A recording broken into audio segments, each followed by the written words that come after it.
आचार्य मानतुंड महाराज पर संकट आया तो उन्होंने भक्तामर जी की रचना की और उसमें भगवान की महिमा को बताया, लेकिन एक बार भी यही नहीं कहा कि मुझे यहाँ से आज़ाद करा दो।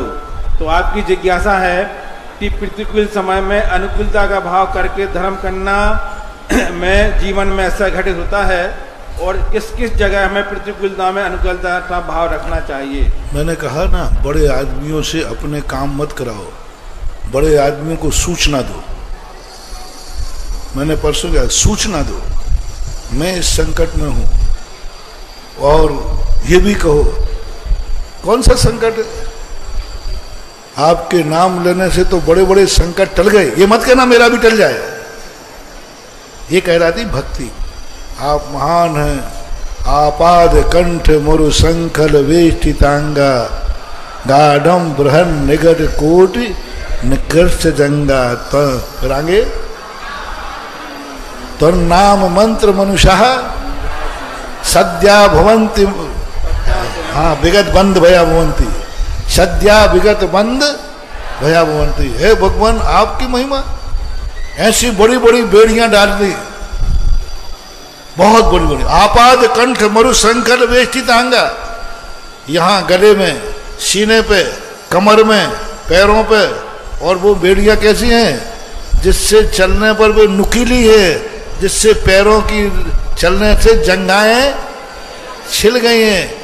ऐसी बेड़ियां भी जिस दिन आपका कोई नाम ले लेता है तो वे सद्या विगत बंद भया भवंती। अब ये मत कहना भगवान मेरी तोड़ दो, ये मत कहना। ये है भक्ति। आपके नाम में इतनी ताकत है कि ये बेड़ियां तो क्या काम है, ऐसी ऐसी बेड़ियां भी टूट जाती हैं।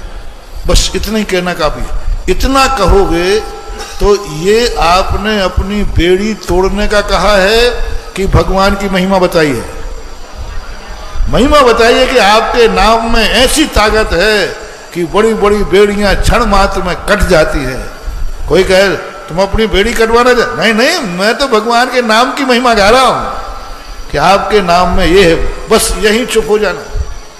आगे महाराज जी भगवान अब मेरा नहीं, ये गलत हो गया। एक भक्ति ये है। दूसरा, यदि इतने में तुम्हारा मन संतुष्ट नहीं हो रहा हो, इतने में तुम्हारा मन कह रहा हो कि नहीं इतने मात्र से तो मेरी बेड़ियां नहीं टूटेंगी, पता नहीं भगवान ध्यान दे रहे हैं कि नहीं दे रहे, तो सूचना दे दो। सूचना देने का अर्थ है भगवान मैं इस संकट में हूं, मेरी ये परेशानी है, मुझे ये सहन नहीं हो रहा है। बस ये मत कहो कि मेरा संकट दूर कर दो, सूचना दे दी ना, बस खत्म हो गया। आगे किसका काम है? आप जानो प्रभु, मेरा काम तो आपको सूचना देना था, मैंने दे दी। पूज्य आचार्य महाराज ने बहुत गजब की एक पंक्ति लिखी इसी बात को, भक्त को कितना काम करना चाहिए। नर्मदा के नरम कंकर में उन्होंने 4 लाइनें हैं, बहुत महत्वपूर्ण, सारे प्रश्न के जवाब मिल जाएंगे। मैं नर्मदा का नरम कंकर, मैं नर्मदा का नरम कंकर तुम्हारे चरणों में आ पड़ा हूं। मेरी कितनी औकात थी, मेरा कितना पुरुषार्थ था, मेरी एक ही तमन्ना थी कि मैं तुम्हारे चरणों तक, बस इससे ज्यादा मेरी कोई ताकत नहीं है। आगे देखो, मैं नर्मदा का निरंकर तुम्हारे चरणों में आ पड़ा हूं, चाहो तो मसल के धूल में मिला दो, चाहो तो गढ़कर मूर्ति बना दो, ये फैसला तुम्हारे हाथ में। चाहो तो मसल के धूल में मिला दो, मैं नहीं कह रहा हूं कि धूल में नहीं मिला, हम मसल के धूल में मिलाओगे तो भी मेरे अभाग्य हैं, धूल गिरेगी तो आपके चरणों में। और चाहो तो मेरी गढ़ के मूर्ति बना दो, ये निर्णय आपके हाथ में है। मैं नर्मदा का नरम कंकर तुम्हारे चरणों में आ पड़ा। अब देखना, ये है सच्ची भक्ति। अब देखना गलत भक्ति हो रहा है। भगवान धूल में मत मिलाना,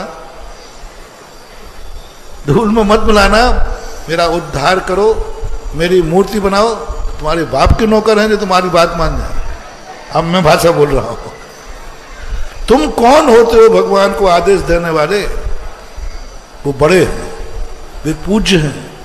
तुम ये कैसे कह रहे हो कि मेरा उद्धार करो, मेरा मूर्ति बना दो, मेरे दुख दूर कर दो? तुम्हारा अधिकार क्षेत्र नहीं है। बड़ों से कोई भी कार्य करने का आदेश देने का तुम्हें अधिकार नहीं है, लेकिन सूचना देने का अधिकार है कि नहीं? अपनी सूचना दो और भगवान की महिमा को इस ढंग से आप व्यक्त करो, उसमें तुम्हारी महिमा, तुम्हारी व्यथा भी आ जाए।